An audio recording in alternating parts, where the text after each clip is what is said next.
오늘 우리에게 주시는 하나님의 말씀은 요한복음 3장 22절에서 30절까지의 말씀입니다. 한 절씩 교독하겠습니다. 이후에 예수께서 제자들과 유대 땅으로 가서 거기 함께 유하시며 세례를 주시더라. 요한도 살렘 가까운 에논에서 세례를 주니 거기 물들이 많으니라. 사람들이 와서 세례를 받더라. 요한이 아직 옥에 갇히지 아니하였더라. 이에 요한의 제자 중에서 한 유대인으로 더불어 결례에 대하여 변론이 되었더니 저희가 요한에게 와서 가로되 랍비여, 선생님과 함께 요단강 저편에 있던 자, 곧 선생님이 증거하시던 자가 세례를 주매 사람이 다 그에게로 가더이다. 요한이 대답하여 가로되 만일 하늘에서 주신 바 아니면 사람이 아무것도 받을 수 없느니라. 나의 말한 바 나는 그리스도가 아니요 그의 앞에 보내심을 받은 자라고 한 것을 증거할 자는 너희니라. 신부를 취하는 자는 신랑이나 서서 신랑의 음성을 듣는 친구가 크게 기뻐하나니 나는 이러한 기쁨이 충만하였노라. 다 같이요. 그는 흥하여야 하겠고 나는 쇠하여야 하리라 하니라. 아멘. 세상에는 여러 종류의 기쁨이 있습니다. 가장 기본적인 것은 욕구가 충족될 때 오는 기쁨입니다. 배가 고플 때 참 맛있는 음식을 먹으면 기쁘죠. 피곤한데 한숨 푹 자고 나면 기쁩니다. 내가 그렇게 보고 싶어 했던 사람이 있는데 그 사람을 만나면 기쁘고, 그렇게 갖기를 원했던 것이 있는데 그것을 소유하게 될 때 기쁨이 있습니다. 또 지적인 기쁨이 있습니다. 무언가를 깨달았을 때 오는 기쁨입니다. 전혀 이해가 되질 않았고 몰랐는데 어느 날 갑자기 깨달아졌을 때 기쁨을 느끼게 됩니다. 과학자들이 우주의 새로운 법칙을 발견했을 때 느끼는 희열, 이런 것이 지적인 기쁨에 속합니다. 또 선행에서 오는 기쁨도 있습니다. 도움이 필요한 사람이 있는데 그 사람을 도와줬을 때 느끼는 기쁨, 또 올바른 일을 했을 때 느끼는 그 도덕적인 기쁨, 양심의 기쁨입니다. 그런가 하면 영적인 기쁨이 있습니다. 예수님과의 관계 안에서 경험하는 기쁨입니다. 이 기쁨은 환경을 초월하고 또 상황까지도 넘어서는 그런 기쁨입니다. 오늘 본문의 세례 요한이 나는 이러한 기쁨이 충만하였노라고 한 기쁨이 바로 그런 기쁨입니다. 그러면 세례 요한이 어떤 상황에서 이런 고백을 했는지를 생각해 볼 필요가 있습니다. 우리가 알죠? 세례 요한은 광야의 사람이었습니다. 그가 광야에 나가서 하나님의 말씀을 전했을 때에 사람들은 그 말씀 속에 하나님의 권위를 느끼면서 세례 요한에게로 몰려갔습니다. 그는 약대토로 옷을 입고 있었고 가죽띠를 두르고 있었고 메뚜기와 석청을 먹고 살아가는 그런 야인의 생활을 하고 있었는데 그의 말씀에는 권위가 있었습니다. 그래서 그의 말씀을 듣기 위하여 수많은 사람들이 광야로 찾아왔던 것입니다. 날마다 그로부터 세례 받는 사람의 숫자가 늘어갔고 그의 제자가 되고 싶어하는 사람들도 많아졌고 그에 대한 존경심이 최고조에 달했습니다.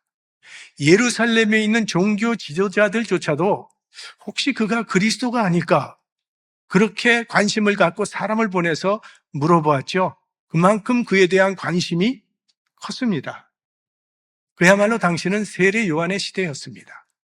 그런데 예수님께서 본격적으로 사역을 시작하시자 그동안 요한을 따르던 무리들이 다 예수님께로 몰려가기 시작했습니다. 심지어 요한의 제자들까지도 예수님께로 갔습니다.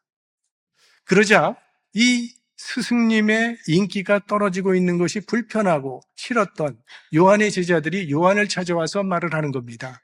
선생님, 우리를 따르던 그 많은 무리들이 다 우리를 떠나 예수라는 분을 따라갔습니다. 이젠 우리와 선생님밖에 남지 않았습니다. 제자들의 마음이 몹시 불편했고 상처가 있었습니다. 요한도 제자들처럼 마음의 상처를 받기에 충분한 그런 상황이었습니다. 그런데 요한은 전혀 기대치 않은 다른 반응을 보이는데 나는 기쁨이 충만하다, 이렇게 말씀하는 것입니다. 이미 말씀드린 적이 있는데 이 경쟁자라고 하는 것을 영어로 라이벌이라고 쓰지 않습니까? 근데 이 라이벌이라고 하는 단어는 river라고 하는 강이라는 단어와 어원이 같다는 겁니다. 즉, 경쟁자라고 하는 것은 같은 강물에서 그 물을 마시는 사람이라는 뜻이죠. 다른 강물에서 마시는 사람과는 경쟁할 이유가 없습니다. 그러나 같은 분야에 일하는 사람, 같은 자리를 바라보는 사람들의 사이에는 이 경쟁이 생기기 마련입니다. 학자는 학자와 경쟁을 하는 것이지 학자가 사업가와 경쟁을 하지는 않습니다. 소설가는 소설가와 경쟁을 하지 연예인을 경쟁자로 생각하지는 않습니다. 라이벌 의식은 같은 영역에서 활동하는 사람들 사이에서 생기게 마련입니다. 세례 요한은 예수님과 같은 영역에서 사역했던 인물입니다. 그래서 예수님에 대해 라이벌 의식을 가질 수 있었습니다. 사실 여러 면에서 볼 때 세례 요한이 예수님보다 앞서 있었기 때문입니다. 먼저는 이 출신 배경을 보면 세례 요한이 예수님보다 월등한 사람입니다. 예수님께서는 목수 집안 출신이었기 때문에 자랑할 것이 없었습니다. 그래서 고향에서 설교했을 때 사람들이 이는 목수의 자녀가 아니냐, 목수의 아들이 아니냐고 하면서 그의 출생 배경을 보고 예수님을 배척을 했습니다. 또 요한은 이 출신 배경이 상당히 높은 가정의 아들이었습니다. 그의 아버지 사가랴는 제사장이었어요. 제사장은 그 시대에는 굉장히 존경받는, 예우받던 그런 위치였습니다. 또 세례 요한은 예수님보다 6개월이나 먼저 태어난 사람이었습니다. 유대 문화에서는 이 연장자, 나이, 서열이 굉장히 중시 여겨지던 그런 사회였습니다. 그러니까 세례 요한이 윗사람이었습니다. 오히려 예수님은 아랫사람인 그런 관계였습니다. 뿐만 아니라 세례 요한은 예수님보다 훨씬 먼저 사역을 시작했습니다. 예수님께서 30쯤 되셔서 공생애를 시작하실 때에 이미 세례 요한의 명성은 이스라엘 전역에 퍼져 있었고 그가 사역하던 요단강가에는 그를 만나고자 하는 사람으로 인산인해를 이루었습니다. 요한의 설교를 들은 많은 사람들이 회개하고 세례를 받았습니다. 사실 예수님도 요한으로부터 세례를 받았죠. 그러니까 가문도, 나이도, 명성도, 사역도 모든 면에서 예수님보다 세례 요한이 훨씬 앞서 있는 위치에 있었습니다. 그런데 한때 세례 요한을 줬던 무리들이 이제는 다 예수님께로 가버리고 만 겁니다. 인간적으로 생각해 보면 충분히 섭섭할 수 있는 상황이죠. 그에게도 감정이라는 것이 있고 그에게도 자존심이 있는 우리와 똑같은 성정을 가진 사람이기 때문입니다. 그런데 놀라운 것은 세례 요한이 이 순간 기쁨이 충만하다고 고백을 하는 겁니다. 그런 상황 속에서도 그를 그토록 충만하게 채우고 있는 이 기쁨은 도대체 어디서 오는 기쁨일까요? 그 기쁨의 비밀을 4가지로 생각해 보고자 합니다. 첫째는요, 이 뚜렷한 목적 의식에서 오는 기쁨입니다. 우리 28절 말씀을 같이 보겠습니다. 나의 말한 바 나는 그리스도가 아니요 그의 앞에 보내심을 받은 자라고 한 것을 증거할 자는 너희니라. 세례 요한은 자신은 그리스도를 증거하기 위해 보내심을 받은 자라는 이 목적 의식이 분명했던 사람이에요. 사실 당시 많은 사람들이 세례 요한을 메시아, 즉 그리스도라고 기대하고 따랐습니다. 그런 사람들이 요한에게 물었을 때 나는 그리스도가 아니라고 단호히 말했습니다. 그러면 당신은 누굽니까? 라고 물었더니 나는 그의 앞에 보내심을 받은 자라고, 나는 주의 길을 예비하는 자라고 대답을 했습니다. 그리고 예수님께서 나타나시자 보라 세상 지혜를 지고 가는 어린 양이라고 증거를 한 겁니다. 내가 말한 그리스도가 바로 저분입니다 라고 예수님을 높이 드러내서 무리들을 예수님께로 보냈고 자기의 제자들까지도 예수님을 따르도록 했습니다. 세례 요한에게는요, 사람들이 자신을 떠나 예수님께로 가는 것이 실패가 아니라 오히려 그의 인생, 평생의 목적이었고 그의 존재 이유였다는 거예요. 그래서 비록 사람들이 그를 떠나갔지만 예수님을 그리스도로 소개하는 사명을 감당한 기쁨이 충만했던 거죠. 실패같이 보였지만 실패가 아니었다는 겁니다. 예수님의 십자가 사건과 비슷하죠.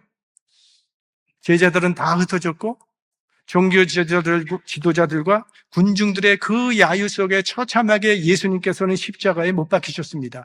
모든 인간의 눈에는 실패로 보였습니다. 그런데 예수님은 다 이루었도다 라는 말씀을 하세요. 왜? 하나님께서 맡겨주신 그 목적, 사명을 다 이루었다는 그런 승리의 고백을 합니다. 실패처럼 보였지만 실패가 아니라 가장 위대한 승리였다는 거죠. 권투는 참 치열한 운동입니다. 링에 두 사람이 서서 한 사람이 쓰러질 때까지 치고받아야 되니 얼마나 힘든 싸움입니까? 그래서 마지막 라운드 정도 가면 그냥 다 지쳐서 잘 때리지도 못하고 맞기도 힘들어하는 그런 모습을 보게 되는데, 이 권투 선수들이 가장 힘든 순간은 언젠가 하면요, 헛손질을 할 때라고 합니다. 상대의 얼굴을 타겟을 해서 손을 뻗쳤는데 헛손질을 할 때 정말 맥이 빠진다는 거예요. 힘이 쭉 빠진다고 합니다.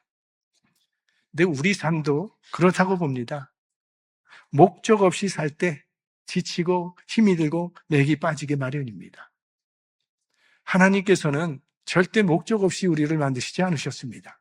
목적을 가지고 우리를 창조하셨는데 그 목적을 알고 살아갈 때 우리 삶에는 보람이 있고 기쁨이 충만하게 되는 거죠. 우리를 향한 하나님의 뜻은 오늘 나오는 이 세례 요한처럼 우리도 예수님을 나타내는 삶을 살아가는 겁니다. 그래서 우리가 하는 모든 일들은 예수 그리스도를 드러내는 신앙의 표현이 되게 하여야 한다는 것입니다. 단순히 돈을 벌기 위해서 일을 하는 것이 아니라 나는 이 일터에서 성실하고 정직한 그리스도인의 모습을 보여주라고 보냄받은 사람이라는 그런 마음을 품고 일을 할 때 그 일터는 사명의 현장이 되는 거죠.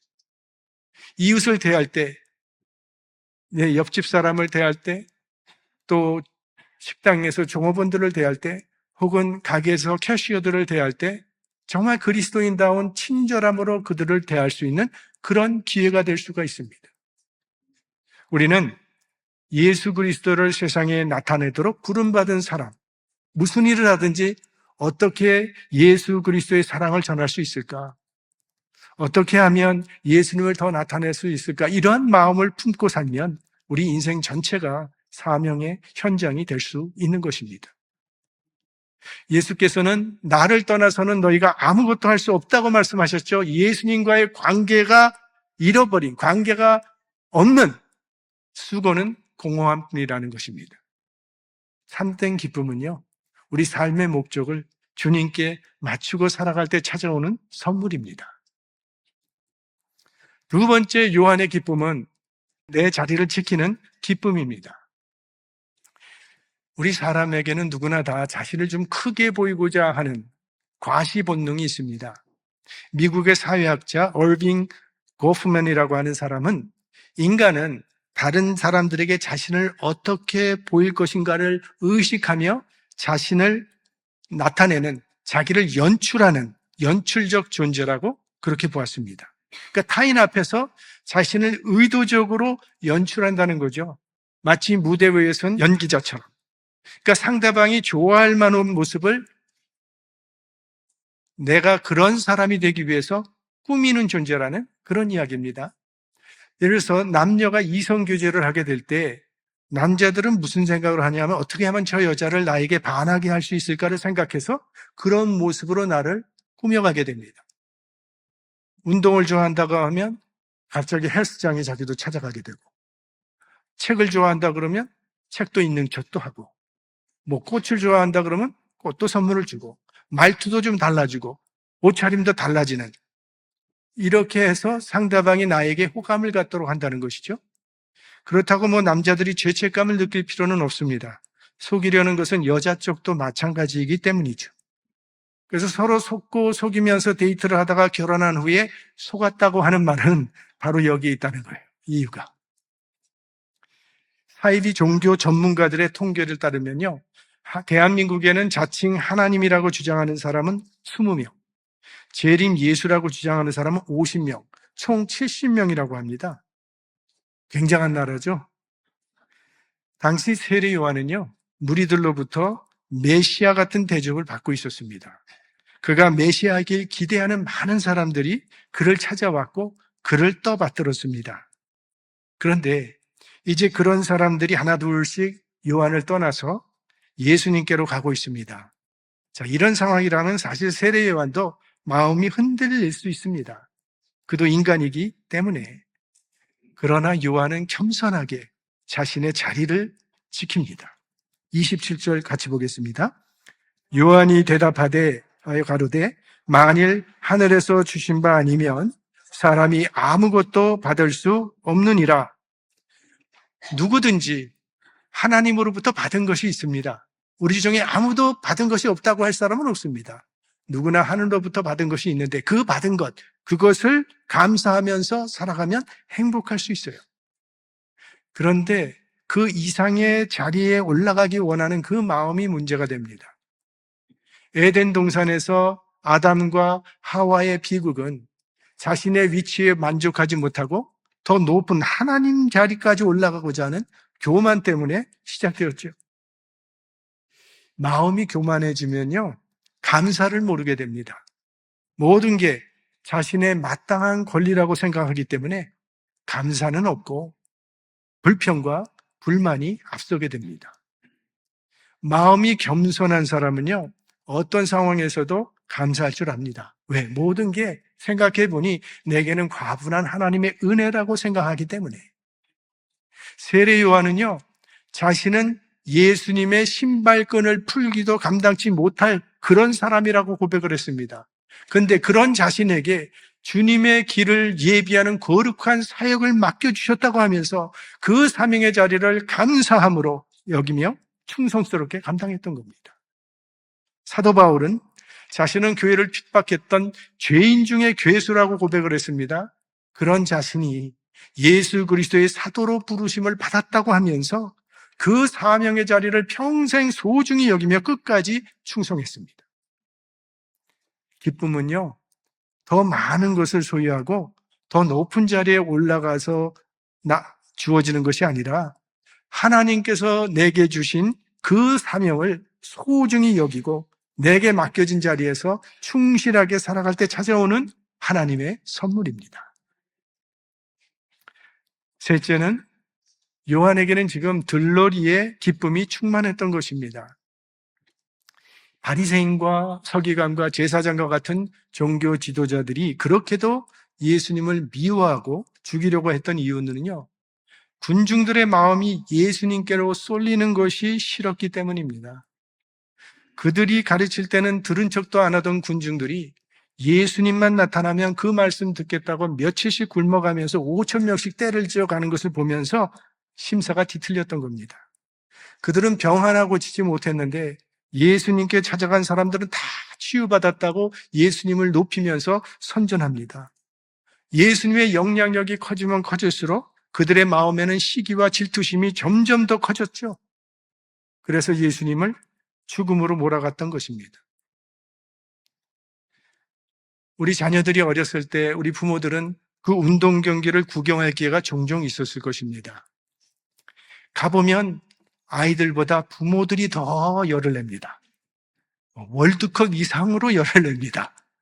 저도 우리 아들이 축구를 좀 해서 어렸을 때 축구 경기를 가서 본 적이 있는데 제가 기억나는 것이 하나 있어요.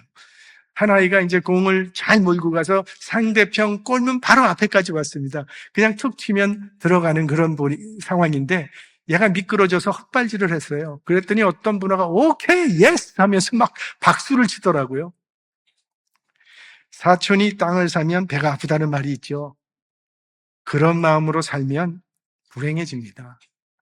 우리의 삶의 고통과 불행이 주로 어디서 오냐면 이 경쟁 심리, 비교 의식에서 옵니다. 경쟁하기 때문에 지치는 거고 비교하기 때문에 힘들고 마음이 무거워지는 거예요. 들러리, 함께 기뻐하는 이 들러리의 마음을 품을 줄 알아야 합니다. 어떤 사람이 정말 하나님의 일을 훌륭하게 잘합니다. 그러면 칭찬해주는 마음이 생겨야 그게 신앙인이 아니겠습니까? 하나님이 기뻐하는 일을 나도 함께 기뻐하는 것이 신앙인의 마음이죠. 지금 요한에게는 그런 기쁨이 있었던 거죠. 수많은 사람들이 예수님을 따라가는 그 모습을 보면서 신랑 되신 예수님께서 영광을 얻으셨으니 나는 들러리로서 기쁨이 충만하다라고 고백하고 있는 겁니다. 예수 심리학이라는 책이 있는데 그 안에는 예수님은 승부욕이 없으셨다 이렇게 말해요. 남을 이기고자 하는 마음이나 남보다 높아지고자 하는 마음이 전혀 없으셨다는 거예요. 그러니까 예수님의 마음은 언제나 하나님과의 관계와 하나님께서 기뻐하시는 뜻을 이루는 거기에 집중되어 있었다는 거예요. 그래서 예수님은 사람들로부터 칭찬을 받는 데서 기쁨을 찾지 아니하시고 하나님과의 관계 안에서 그리고 하나님께서 기뻐하시는 그 뜻을 이루는 일 가운데서 기쁨을 누리셨다는 겁니다. 그러니까 기쁨은 하나님과의 관계에 근거하고 있을 때 흔들리지 않는 거죠. 그래서 성경은 주 안에서 항상 기뻐하라 이렇게 말합니다. 마지막으로 내어주는 기쁨이 우리 요한의 마음에는 충만했습니다. 요한은 아주 위대한 우리가 너무나도 잘 알고 있는 고백을 합니다. 우리 30절 같이 보겠습니다. 그는 흥하여야 하겠고 나는 쇠하여야 하리라. 아니 내가 쇠하면 자꾸 잃어버리는 것인데 내가 잃어버리는데 어떻게 기뻐할 수 있을까요? 잃으면서도 기쁠 때가 있습니다. 사랑하는 사람을 위해서 잃어버릴 때, 내어줄 때, 희생할 때는 기쁨이 될 수 있어요. 오늘 우리 교육부 학생들, 졸업하는 졸업생들을 우리가 격려해 주면서 축하하는 시간을 가졌습니다. 많은 이민 1세 부모님들이 이민을 결심한 이유를 말하라고 할 때 자녀 때문에 오게 됐다는 이야기들을 많이 합니다. 그리고 실제로 많은 이민 1세들이 참 낯선 이 언어와 문화 속에서 한국에 있었다면 생각도 하지 않았을 그런 힘든 일을 하면서 감당하면서 지금까지 살아오셨습니다. 그런데 그 부모의 수고와 희생을 토대로 해서 우리의 자녀들이 학교를 졸업하고 사회에 진출해서 정말 사회에 크게 이바지하는 훌륭한 인물이 되었다고 할 때 부모들의 마음이 어떤가요? 그동안에 했던 수고와 희생은 하나도 아깝거나 억울한 것이 아니라 눈물 날 정도로 기쁠 겁니다. 사랑하는 사람을 위해서 내어주는 것은 기쁨이 돼요.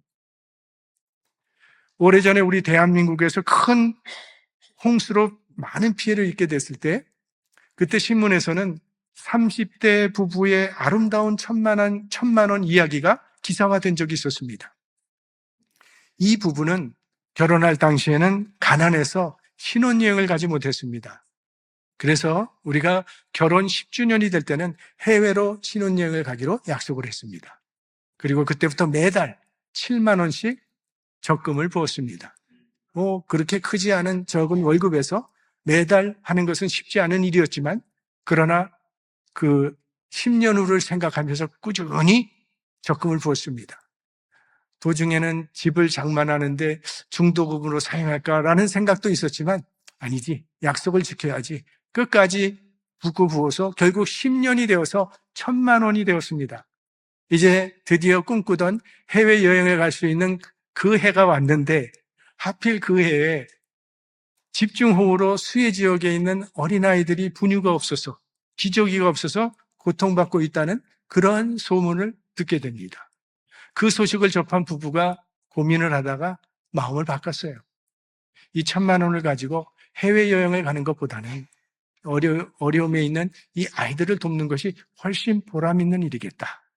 그래서 그 1,000만 원을 가지고 어린아이들의 분유와 기저귀를 사서 그 수해 지역에 있는 가정에 보내주었습니다. 그 부부의 정성을 받았던 이 수해 가정들 너무나도 기뻐했고 또 이런 소식을 접한 많은 사람들이 함께 기뻐하며 감동을 받았습니다.